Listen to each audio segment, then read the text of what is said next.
S ကကျွန်တော်များသွားတဲ့ခါမှာဘယ်သူလဲလိုက်များမလဲဆိုတော့တီတာလဲလိုက်များမယ်အဲ့တော့ S ကချင်းချင်းနေဒီလောက်ပဲရွေးမယ် S ကနည်းမယ်ဆိုရင်တီတာလဲနည်းမယ်အဲ့တော့ S များရင်တီတာလဲလိုက်များအဲ့တော့အားလုံးပဲမင်္ဂလာပါ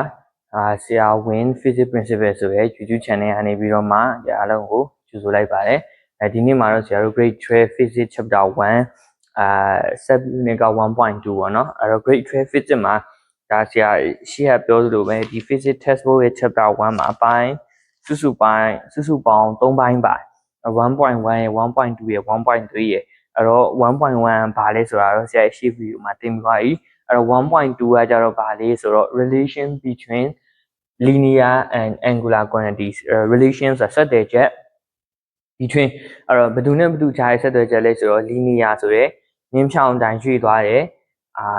မြင်းဖြောင်းတိုင်းရွေ့သွားတဲ့ပမာဏတွေပေါ့နော်အဲ့တော့မြင်းဖြောင်းတိုင်းရွေ့သွားတဲ့အခါမှာဆရာတို့သုံးတယ်ဒီမှာလည်းပြောထားပြီးသား displacement s သုံးတယ်ဒီကနေဒီထိကွာခြားချက်ပေါ့နော်အဲ့တော့အရွေ့ပေါ့ရဝတ္ထုလေးတစ်ခုကတနေရာနဲ့တနေရာရွှေ့တဲ့အခါမှာဘယ်လောက်ပမာဏရွှေ့သွားလဲဆိုရင် linear quantity ရှိမယ်ရွှေ့သွားတဲ့ကောင်ဒီ velocity ဘယ်လောက်မီတာper second နဲ့ရွှေ့ရလဲဆိုရင်သူ့ရဲ့ velocity တိုင်းတာချက်ရှိမယ်နောက်ဆုံးခုကတော့ acceleration ပေါ့နော်သူဒီ acceleration ဘယ်လောက်မီတာ per second square ဒီနေ့အပြင်ဘယ်လောက်အရှိန်နဲ့ရွှေ့သွားလဲဆိုရင် linear quantities တွေရှိတယ်အဲ့လိုပဲ circular motion မှာလည်း circular motion တော့မဟုတ်ရှိသင်ခန်းစာမှာသင်ခဲ့လို့rotational motion circular motion နဲ့ပြလို့ရတယ် rotational motion မှာလည်းသူ့ရဲ့ quantities ပမာဏတွေရှိတယ်ဒီနေ့အပြင်တောင်းပြောင်းသွားတယ်သူ့ရဲ့အရွေ့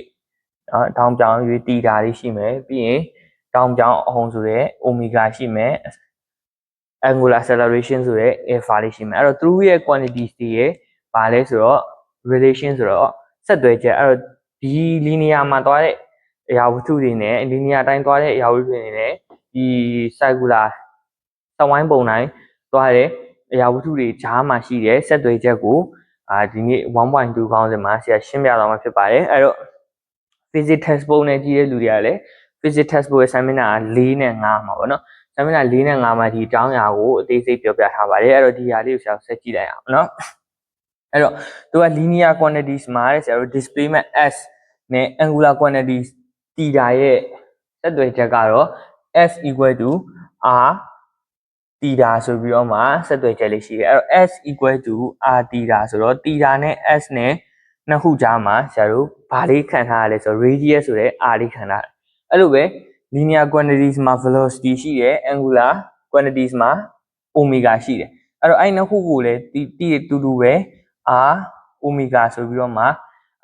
ခြားနာချက်လေးထားတယ်နောက်ခုက linear quantities မှာ acceleration ကျင်းမဲ့သူ tangential acceleration at လို့ဆရာတို့ textbook မှာရေးထားတယ်တူတူပါပဲ tangential acceleration ဆိုတာက linear ပေါ့နော်အဲ့တော့အတုံးနှုံးလေးအနေနဲ့ဆရာတို့ textbook ထဲမှာပြောထားလို့ပဲဆရာတို့ linear လို့သုံးတဲ့ကောင်တွေကို linear ပေါ့နော်ဒီနေ့အပြင် linear velocity ရှိမယ် linear acceleration ရှိမယ်အဲ့တော့ linear velocity linear acceleration အဲ့တော့ဒီလိုမျိုးသုံးတဲ့ linear နေရာမှာဆရာတို့ဒီ circular motion နဲ့ဒီနေ့အပြင် rotational motion နဲ့ပြန်ပြောင်းသုံးတဲ့အခါကျရင် linear အောင်တော့တမျိုးဆရာတို့ tangential လို့လည်းသုံးတယ်အဲ့တော့ tangential ဆိုတာဒီနေ့အပြင်ဘာလဲဆိုတော့tangent ထွက်သွားတယ် tangent ဆိုတာဝန်းထိမြင်အဲ့တော့ circular motion မှာစဝိုင်းပုံတိုင်းသွားတဲ့အခါမှာသူ့ရဲ့ tangent မြင်ဆိုတာကျွန်တော်သင်ချာမှာလည်းတင်ရတယ် tangent ဆိုတာဒီအပြင်ဝန်းထိမြင်နေပြောတာဒီနားမှာဆိုရင်လည်းဒီနားမှာ tangent ဝန်းထိမြင်အဲ့တော့ tangential လို့ဘာလို့သုံးလဲဆိုတော့circular motion မှာ circular motion ကိုအဓိက level စီတဲ့ကောင်ကတော့ center ကနေပြီးတော့မှရွေ့သွားတဲ့အလျင်ကိုဆရာ omega လို့သုံးတယ်အဲ့ omega angular velocity ဖြစ်ပေမဲ့ linear velocity လည်းရှိတယ်သူ့မှာအဲ့တော့အရာဝတ္ထုတွေကဘယ်တော့မှသူဒီ circular motion စဝိုင်းပုံတိုင်းမသွားကျင်တာဖြစ်တဲ့အတွက်သူ့ရဲ့ velocity မှန်သမျှဒီအဲ့ velocity linear velocity ရဲ့ direction ဒီတောက်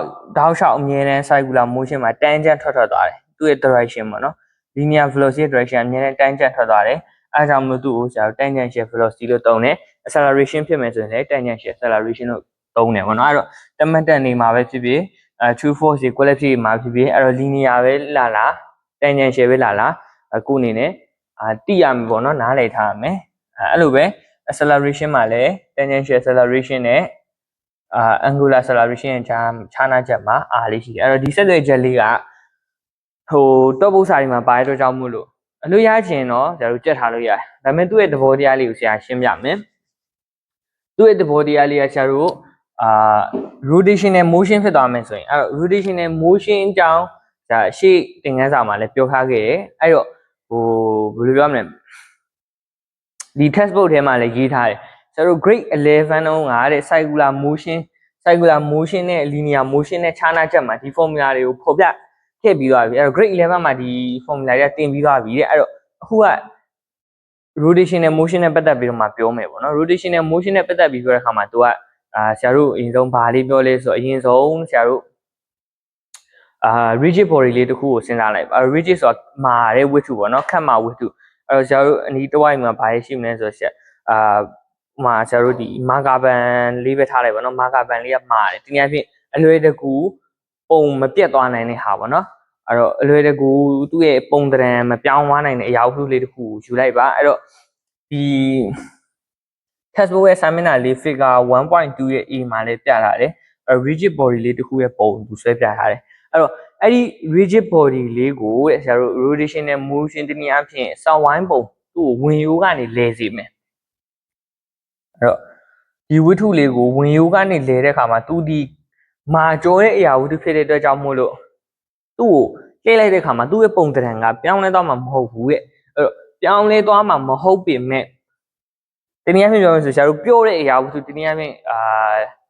ဘယ်လိုပြောမလဲ jelly ပဲဖြစ်ဖြစ်ပေါ့အဲ့တော့ jelly ကိုအလေရဝေရိုးနဲ့လဲခိုင်းလိုက် jelly ရဲ့ပုံစံပြောင်းသွားမယ်အဲ့တော့ပြောင်းသွားတာဖြစ်တဲ့အတွက် jelly ထဲမှာရှိတဲ့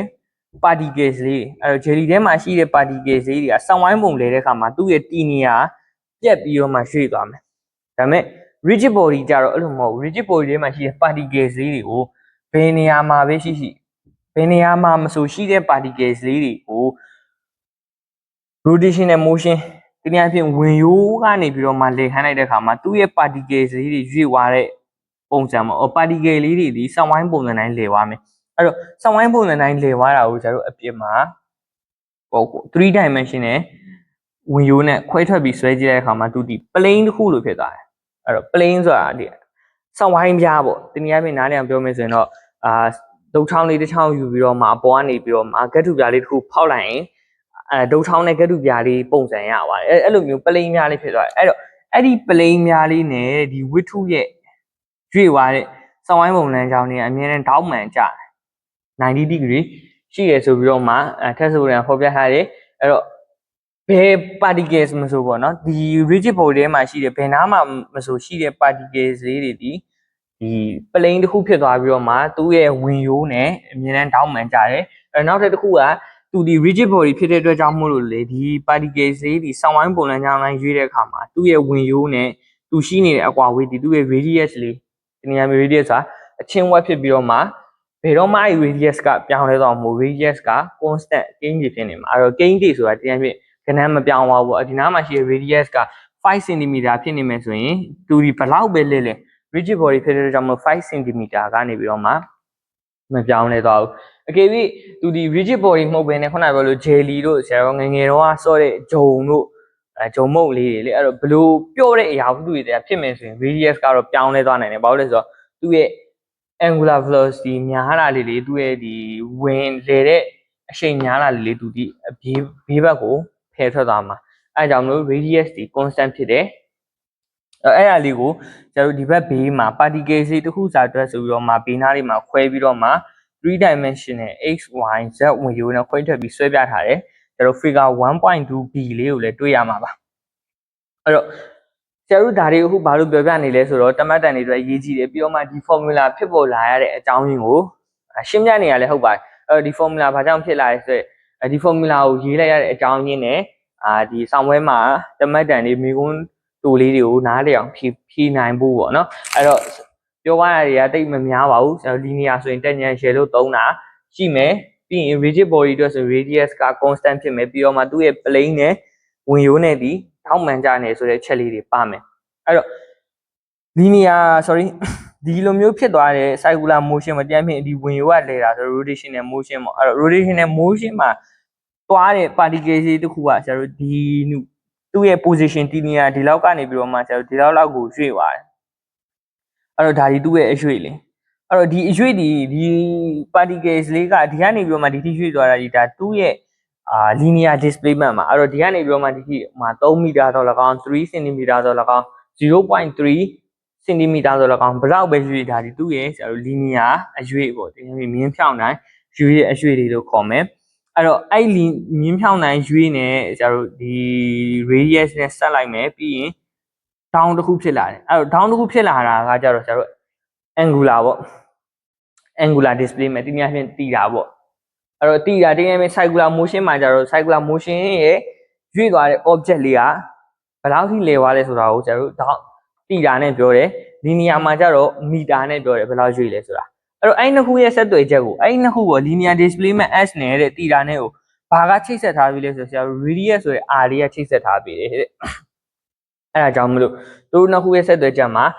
s နဲ့တည်တာနဲ့ကြားမှာဆရာ radius ဆိုတဲ့ r လေးရှိတယ်ဆိုပြီးတော့မှဆရာတို့ textbook မှာရေးထားတာကိုတွေ့ရမယ်ဒါကတော့ဆရာတို့နားလေလွဲပါတယ်အဲ့တော့ s နဲ့တည်တာနဲ့ကိုချိတ်ဆက်ထားသည့် r ဒါပေမဲ့နောက်ထပ်ပို့ပြီးတော့မှရှင်းလင်းတဲ့တိကျတဲ့အဖြေကိုဆရာအနေနဲ့ပြောပြမယ်အဲ့တော့ဆရာတို့သင်္ချာနီးရပြန်ပြီးတော့မှစဉ်းစားကြည့်မယ်ပေါ့နော်အဲ့တော့သင်္ချာနီးရပြန်ပြီးစဉ်းစားကြည့်တဲ့အခါမှာဆရာတို့ဒီကောင်လေးရဲ့ s တနည်းအားဖြင့်နားမှာဆရာမြင်အောင်ဆွဲလိုက်မယ်အဲ့တော့ particle လေးကဒီကနေဒီထိရွှေ့သွားတယ်သူ့ရဲ့ linear distance s နဲ့တည်တာနဲ့ပေါ့အဲ့တော့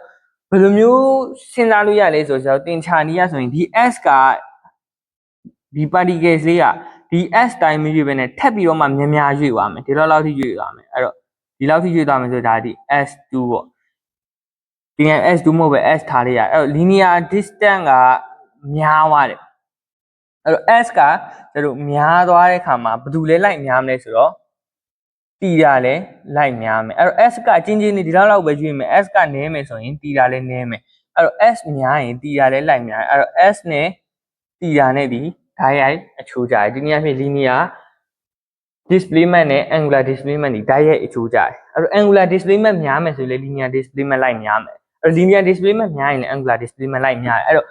s vary တီတာဆိုတဲ့ formula လေးကိုဆရာတို့ကိုသင်္ချာနည်းနဲ့စဉ်းစားလို့ရတယ်အဲ့တော့ဒါဒီ vary အဲ့တော့ vary sign ကိုဆရာတို့ equal sign ပြောင်းလိုက်မယ်အဲ့တော့ s vary တီတာကနေပြီးတော့မှ s equal to ပြောင်းလိုက်မယ်အဲ့တော့ဆရာတို့ငယ်ငယ်တော့လည်းသင်ရမှာပါကျောင်းမှာလည်းဆရာကြီးသင်ပေးမှာပါ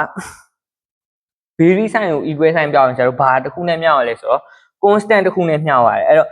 ဒီဖြစ်ရတစ်ခုလုံးမှာဆရာတို့ constant ဖြစ်တာဘာလဲဆိုခုနကလည်းပြောထားပြီးသားသူဒီ rigid body ဖြစ်တဲ့အတွက်ကြောင့်မလို့ radius ဒီ constant ပဲသူ့ရဲ့အချင်းဝက်ကဒီနားရောက်သွားလဲသူ့ရဲ့ radius က5 cm ဆို5 cm ပဲဒီနားရောက်သွားလဲ5 cm ဆိုရင်5 cm ပဲအဲ့တော့ဘယ်နေရာကိုရောက် radius ကတော့ constant ပဲအဲ့တော့ vary sign ကိုဆရာတို့ equal sign ပြောင်းရင် constant နဲ့မျှတဲ့နေရာမှာ constant တစ်ခုဖြစ်တယ် r လေးကိုထည့်မြောက်လိုက်တာတူတူပဲအဲ့တော့grade 3ရောက်နေပြီအဲ့ချက်လက်လေးတွေမသိဘူးဆိုမှတ်ထားပါအဲ့တော့ဆရာရေးပေးမယ် vary sign ကို equal sign ပြောင်းရင်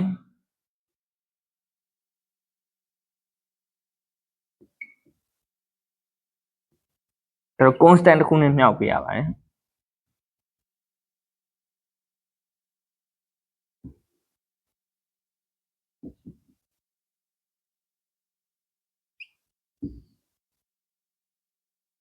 အဲ့လိုပဲ vary sign equal sign မှာ constant နဲ့မြောက်အဲ့တော့ဒီ vary sign ပေါ့ဓာတ်ရိုက်အချိုးကြတဲ့ဟာကိုဒီတိုင်းတဲ့တင်ချာ equation တစ်ခုသုံးမယ်ဆိုရင်အများနဲ့ constant တစ်ခုထည့်ပြရဒါဒီ grade 10 11တောက်လျှောက်သုံးတယ် train မှာလည်း formula တော်တော်များများကိုနားလည်အောင်ကြိုးစားတဲ့ခါမှာဒါလေးကိုမှတ်ထားရမယ်အဲ့တော့အဲ့တိုင်းပဲ velocity နဲ့ omega မှာလည်း tangential velocity ဒီနေ့အဖြစ် linear velocity များလေ angular velocity နဲ့လိုက်များမယ်အဲ့တော့ဓာတ်ရိုက်အချိုးကြတာကို equal sign ပြောင်းလိုက်တော့ constant နဲ့မျှမယ်အဲ့တော့ acceleration မှာလည်းဒီတိုင်းပဲအဲ့တော့ကျောင်းအနေနဲ့ဒီ formula လေး၃ခုကိုမှတ်ထားရမယ်အဲ့တော့ဒါဒီ linear quantities နဲ့ angular quantities နှစ်ခုရဲ့ဆက်သွယ်ချက်လေးပါအဲ့တော့ဒီ formula ၃ခုထပ်တိုးလာမယ်ဆရာတို့အနေငယ်1 up လုပ်တဲ့အနေနဲ့ 1.1 မှာသုံးခဲ့တဲ့ formula လေးတွေပြန်နှွှေးပေးမယ် 1.1 မှာသုံးခဲ့တဲ့ formula လေးက